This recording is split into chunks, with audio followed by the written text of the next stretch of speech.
Bienvenue à un nouvel épisode de Écouter même de loin avec Mathieu Boss-Fortin. Bienvenue à Écouter même de loin, le balado officiel de Contact Ontarois.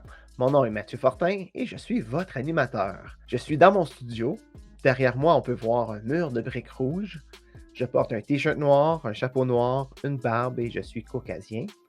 Mon invitée, Véronica, aussi caucasienne, porte un t-shirt, un gilet noir, des écouteurs blancs.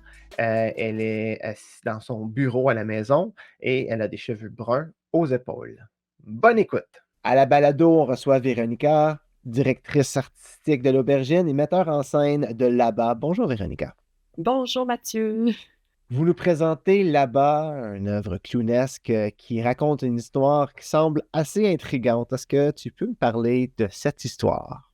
Ben écoute, c'est trois inséparables qui partent à l'aventure et ne savent pas sur quoi il va tomber. Et tout d'un coup, il y a comme une pile de valises qui va les mener par leur bout de nez, dans le sens que c'est pas mal des valises qui sont le déclencheur et en même temps comme un peu aussi les maîtres du jeu. Alors, ils vont être pris là-dedans, dans cette espèce de labyrinthe de surprises et d'aventures vraiment loufoques là, qu'ils vont vivre ensemble. Alors, c'est de passer à travers tout ça, c'est de passer pour aller là-bas, qui on ne sait pas trop c'est où, mais c'est un là-bas où est-ce qu'il va être meilleur pour eux. Ouais, alors, mais c'est très, très drôle, c'est plein de surprises et c'est vraiment aussi de dire comment la collaboration entre eux, comment ils vont affronter des défis, comment ils vont les surmonter de façon très drôle aussi et cocasse. Mais puis c'est de voir la fraternité, l'amitié qui est entre eux, là. Ben, il y a trois personnages, ils ont chacun leur particularité. Ils apportent tous quelque chose de différent. Donc, on a Minnie, Maxi et Mium. Est-ce que tu peux me parler des personnages? Qu'est-ce qu'ils apportent? Quelles sont leurs couleurs ou leurs personnalités particulières qui est importante à connaître pour voir cette pièce? Ben, le grand, c'est ça. On nomme pas leur prénom, hein, leur surnom non plus. On se parle pas, ils se parlent pas comme ça, mais les trois personnages, c'est qu'on a un grand frère qui est là, un peu la représentation du père aussi, dans le sens le plus vieux qui est là, qui prend soin, les deux plus jeunes, les deux plus petits vont un petit peu se moquer de lui ou se mettre contre lui des fois. Et ensuite, on en a un qui est un peu susceptible, qui est toujours un peu faim, qui est toujours, c'est ça, le ventre qui crie et qui va faire des mini-crisettes pour pouvoir obtenir ce qu'il veut exactement. Et la petite, elle est vraiment, elle, c'est la plus acrobatique, la plus agile, et elle va mettre au défi les deux autres patons un peu. Alors, c'est très sympathique, tout ce qui se lance comme défi l'un et l'autre. Et c'est vraiment comme une petite famille. C'est ça aussi, c'est de voir le grand frère, la grande sœur, la petite sœur, le petit frère. Là. C'est toutes les choses qu'on retrouve, les, de mettre au défi, mais aussi comment dire, de titiller l'autre ou de le taquiner à la place où est-ce qu'il faut pas. Puis c'est ça. Tu signes la mise en scène de cette pièce. Quelles ont été les difficultés ou les défis dans lesquels tu es le plus fier du résultat aujourd'hui? Moi, quand je crée, je pars toujours de mes artistes, de leur talent, de ce qu'ils sont.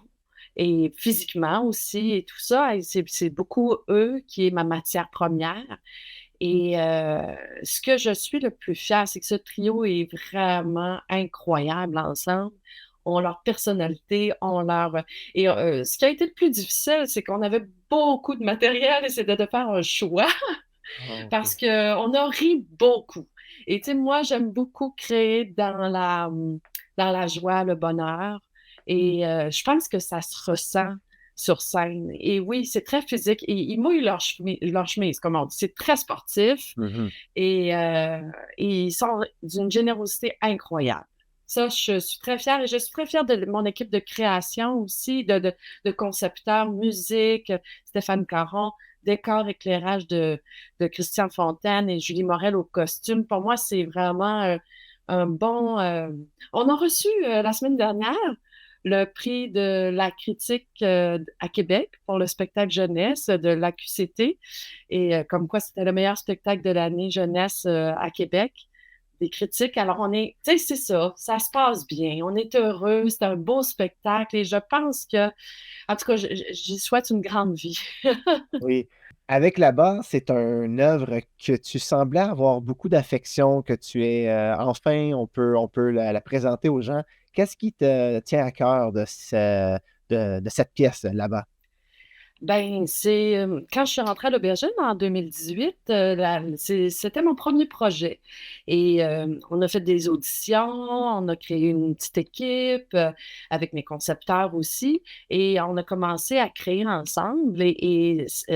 Quand on dit le gâteau il pogne, là, on était Mm. contents, ça se passait bien. Et là, ben, il y a eu la COVID.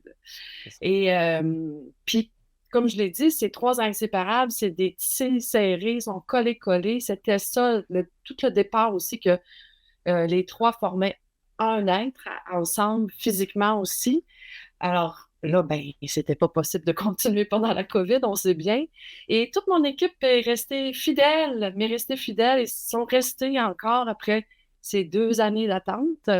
Alors, c'était très, très, très agréable de les retrouver et de pouvoir enfin le présenter en mars dernier au Gros Bec. Puis, je pense que ça nous a encore plus serrés, puis on est encore plus contents de se retrouver puis de se coller, là. Bien, on va vous souhaiter, l'Aubergine, déjà un bon 50e anniversaire. Merci beaucoup Oh, d'avoir pris du temps, Véronica, à me parler de mon là-bas. Dieu! Ben, Et merci à on, toi. et on espère voir cette aventure sur les routes de l'Ontario. Merci beaucoup. Oh, merci. Merci à toi.